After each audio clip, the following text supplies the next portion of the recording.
Il-Prim Ministru Lawrence Gonzi approva d-deċiżjoni tal-MEPA l-estensjoni tal-Freeport u jgħid li għandha tiġi rispettata. Proġett li qabel elezzjoni tal-Parlament Ewropew kien rifjutat mill-Bord tal-MEPA minħabba l-impatt negattiv fuq ir-residenti. Tgħaddi l-elezzjoni tal-Parlament Ewropew, l-istess proġett jitlaq quddiem l-istess bord u din id-darba jkun approvat mingħajr ebda ġustifikazzjoni jew tibdil mill-proposta oriġinali. Deċiżjoni baqgħet l-istess minn dakinhar sal-lum. Deċiżjoni finalment ħadet għall-MEPA, f'deċiżjoni li ttieħdet f'seduta fejn kulħadd kellu l-opportunità kollha li jagħmel l-argumenti tiegħu u dik id-deċiżjoni issa għandha tiġi rispettata naturalment skont il-proċeduri stabbiliti bil-liġi. In-nies ta' Birżebbuġa jħossuhom ingannati mill-Gvern u l-Partit Nazzjonalista għaliex dak li qabel elezzjoni tal-Parlament Ewropew ma kienx tajjeb, illum sar tajjeb. Konxju minn reazzjoni negattiva li kien hemm in-nies ta' naħa t'isfel ta' Malta bid-deċiżjoni li l-proġett jiġi approvat, Lawrence Gonzi farfar minn responsabilità tiegħu bħala Prim Ministru. Il-proċeduri tal-MEPA huma proċeduri li l-Gvern ma jindaħalx fihom.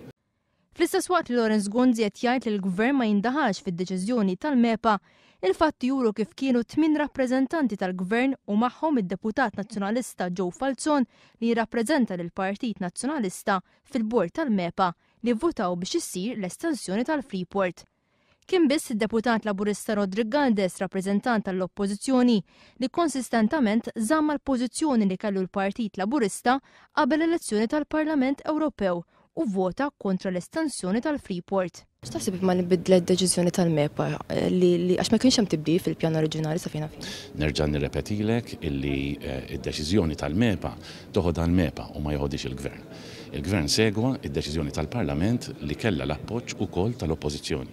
Jekk kien hemm xi ħadd li biddel il-pożizzjoni, naħseb il-mistoqsija aħjar issir lill-Oppożizzjoni.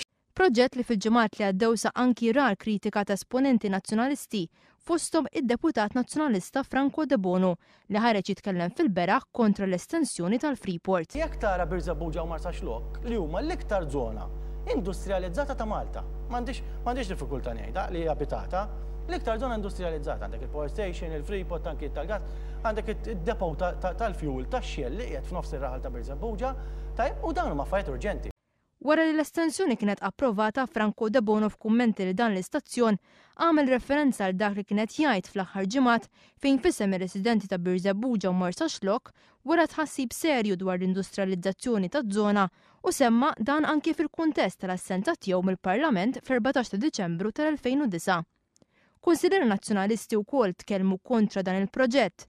Id-Deputat Laburista Stefan Bontempo bħala kelliem ewlieni dwar il-Kunsill Lokali jesprimi s-solidarjetà tiegħu mal-Kunsill u residenti ta' Birżebbuġa minħabba l-impatt li se jħalli dan l-iżvilupp. Stefan Bontempo jgħid li d-deċiżjonijiet jittieħdu b'opportuniżmu politiku.